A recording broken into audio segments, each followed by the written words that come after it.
नमस्कार दोस्तों, स्वागत है आपका हमारे चैनल धर्म गंगा सागर में। आज हम फिर हाजिर हैं आपके लिए एक रोचक और ज्ञानवर्धक कहानी लेकर। आज की जो यह कहानी होने वाली है यह है रुक्मणी अष्टमी के ऊपर, जो कि पौष माह के कृष्ण पक्ष की अष्टमी को आती है। रुक्मणी अष्टमी के दिन इस कथा को सुनने का बड़ा ही महत्व है। यह कहानी कृष्ण भगवान की पत्नी रुक्मणी जी के ऊपर से है। तो चलिए अब हम इस पावन पुनीत कथा को कहना शुरू करते हैं।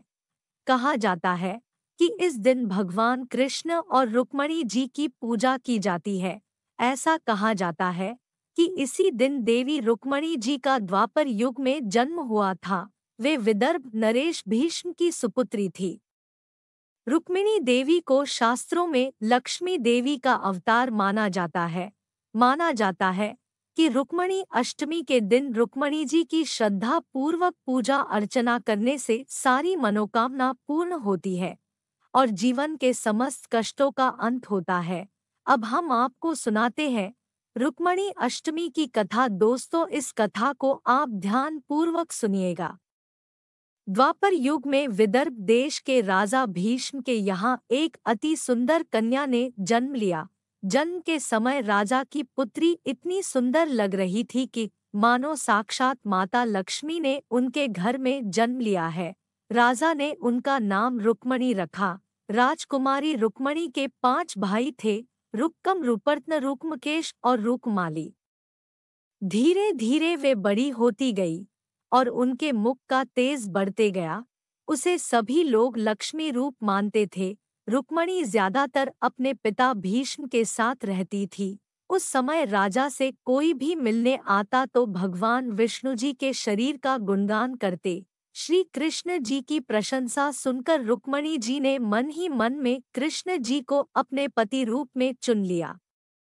किंतु रुक्मणी का बड़ा भाई रूपकम अपने सखा मित्र जयति राज्य शिशुपाल से उनका विवाह कर अपने मित्रता को और भी गहरी करना चाहते थे। राजा भीष्म और उनकी रानी ने अपने पुत्र रुक्कम को बहुत समझाया, किंतु वह उनके विरुद्ध जाकर अपने मित्र शिशुपाल से जाकर अपनी बहन का विवाह तय कराया।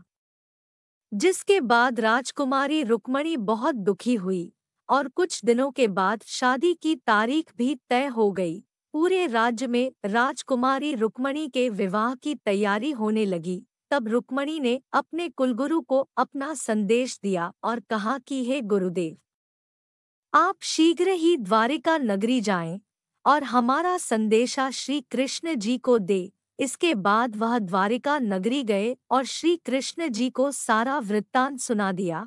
श्री कृष्ण जी ने संदेश को खोलकर पढ़ा तो राजकुमारी रुक्मणी ने लिखा हुआ था कि हे द्वारिका नंदन, मैंने आप ही को अपने पति रूप में चुना है और मेरे बड़े भैया उनके परम मित्र शिशुपाल के संग मेरा विवाह करना चाहते हैं, तो मैंने आपको पति रूप में चुना है।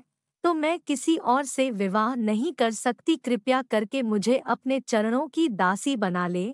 यदि आप मुझे अपनी पत्नी रूप में स्वीकार नहीं करेंगे तो मैं अपने प्राण त्याग दूंगी। यह सुनकर श्री कृष्ण जी ने उनके गुरु से कहा कि राजकुमारी जी से कहना कि राज्य के बाहर हमारी प्रतीक्षा करें। इसके बाद कुलगुरु राजकुमारी के पास आए और बोले कि तुम विवाह से पहले गौरी पूजा के लिए राज्य के बाहर मंदिर में जाना, वहीं आपको श्री कृष्ण जी मिल जाएंगे। उस समय भगवान के पास देव श्री नारद आए और कहने लगे, प्रभु आप देरी क्यों कर रहे हो? शीघ्र जाइए और माता रुक्मणी को ले आइए। और उधर शिशुपाल जरासंध की सेना के साथ बारात लेकर विदर्भ पहुंच गए हैं। विवाह से पहले गिरजा पूजा की परंपरा है और पूजा के लिए राजा और रानी ने रुक्मणी को राज्य के बाहर भेज दिया। देवी रुक्मणी पूजा करके श्री कृष्ण की प्रतीक्षा करने लगी तो देखा कि सुनहरे रथ पर कृष्ण जी दिखाई दे रहे हैं। वहां पहुंचने के बाद रुक्मणी ने भगवान को प्रणाम किया। कृष्ण जी ने बोला कि देरी न करो प्रिय, जल्दी करो, क्योंकि इस राज्य में जरासंध और शिशुपाल दोनों की सेना है। तब रुक्मिणी देवी श्री कृष्ण के साथ रथ में बैठ गई और द्वारका की ओर चल दी। जब यह बात रुक्कम और शिशुपाल को पता चली कि श्री कृष्ण ने रुक्मणी का हरण कर लिया और अपने साथ द्वारिका ले जा रहा है, तो उन्होंने सोचा कि चलो कृष्ण का पीछा करते हैं। किंतु कोई फायदा नहीं होता, क्योंकि उनको बहुत देर हो चुकी थी। इधर कृष्ण जी रुक्मणी के साथ द्वारिका पहुंच गए और द्वारिका नगरी वालों ने उनका बहुत ज्यादा स्वागत किया। इसके बाद पूरे रीति रिवाजों के साथ भगवान श्री कृष्ण जी और देवी रुक्मणी का विवाह हुआ और कृष्ण जी की पहली पत्नी देवी रुक्मणी कहलाई, जो कि स्वयं माता लक्ष्मी जी का रूप थी। तो प्यारे दोस्तों, यह थी रुक्मणी अष्टमी की कथा।